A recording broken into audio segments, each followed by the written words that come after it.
Shalom.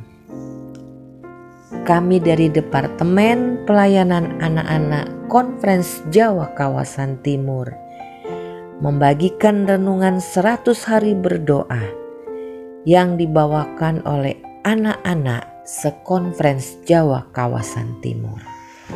Marilah kita mengikuti setiap hari dengan harapan menjadi berkat bagi kita semua. Tuhan memberkati. Pagi teman-teman, tidak terasa ya teman-teman, program 100 hari berdoa kita sudah sampai di hari ke-76 bersama saya Esther Latimena. Teman-teman, mari kita tunduk kepala dan berdoa. Tuhan, pagi ini kami akan mendengarkan firman-Mu. Firman Tuhan, kiranya Roh Kudus hadir bersama kami sepanjang ibadah kami. Terima kasih Tuhan.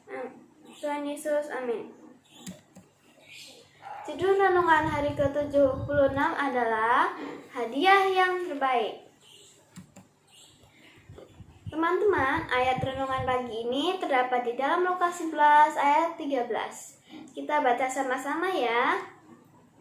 Lukas 11 ayat 13 tertulis, "Jadi jika kamu yang jahat tahu memberi pemberian yang terbaik kepada anak-anakmu, apalagi Bapamu yang di surga, Ia akan memberikan Roh Kudus kepada mereka yang meminta kepadanya."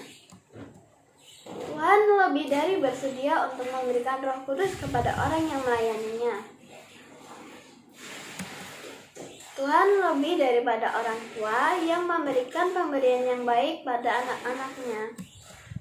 Untuk mengalami baptisan Roh setiap hari, setiap pekerja hendaklah menaikkan permohonannya kepada Tuhan. Ditulis dalam buku Kisah Para Rasul halaman 50.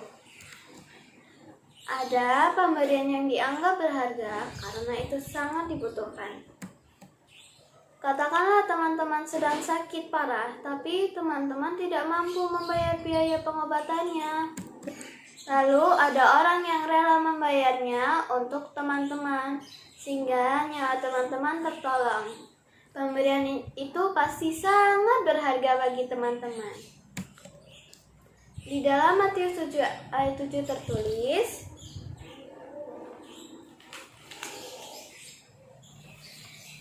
"Mintalah maka akan diberikan kepadamu, carilah maka kamu akan mendapat, ketoklah maka pintu akan dibukakan bagimu." Jadi, perintah ini harus terus-menerus dilakukan. Kita diperintahkan untuk terus-menerus. Pertama, meminta, kedua, mencari, dan ketiga, mengetuk. Ini bukan hanya tentang ketekunan dalam berdoa, melainkan keharusan terus-menerus dalam berdoa. Jika kita menyadari kebutuhan kita kepada Tuhan dalam segala sesuatu, kita pasti akan senantiasa berdoa. Dengan kata lain, berdoa bukanlah sesuatu yang kita lakukan, melainkan sebuah gaya hidup. Sekarang, pastinya kita tahu bahwa Bapa sangat ingin mencurahkan Roh Kudus kepada teman-teman jika teman-teman meminta kepadanya. Tuhan tidak pernah memaksa teman-teman, itulah sebabnya teman-teman perlu meminta. Kata asli dalam bahasa Yunani untuk Lukas pasal 11 memiliki makna bahwa proses meminta ini adalah suatu kegiatan yang berlangsung terus-menerus seumur hidup untuk mencari Tuhan. Untuk membuka hati teman-teman kepada Tuhan bagaikan sebuah bunga terbuka terhadap matahari. Pekerjaan Tuhan menyucikan dan mempersiapkan karakter untuk kekekalan merupakan sebuah proses. Setiap hari Ia memberikan kesadaran, tantangan, dan arahan kepada kita melalui firman-Nya, dan kita perlu mengundang Roh Kudus setiap hari untuk masuk ke dalam hati kita, untuk memperoleh rahmat dan kesanggupan untuk menurut dan melakukan kehendak-Nya, mengasihi orang lain sebagaimana Ia mengasihi kita. Mungkin teman-teman sudah pernah meminta Roh Kudus sebelum ini. Tetapi dengan memahami bahwa teman-teman membutuhkan baptisan roh setiap hari. Pertanyaannya, maukah teman-teman untuk meminta kehadiran Roh Kudus lebih banyak dihadirkan dalam hidup teman-teman? Maukah teman-teman mengundang Roh Kudus untuk memasuki setiap ruangan dalam hati teman-teman tanpa menyembunyikan apapun lagi? Bapa kita yang di surga lebih dari ingin untuk memberikan Roh Kudus kepada mereka yang memintanya. Dibandingkan dengan orang tua lahiriah kita memberikan hadiah yang baik untuk anak-anak mereka.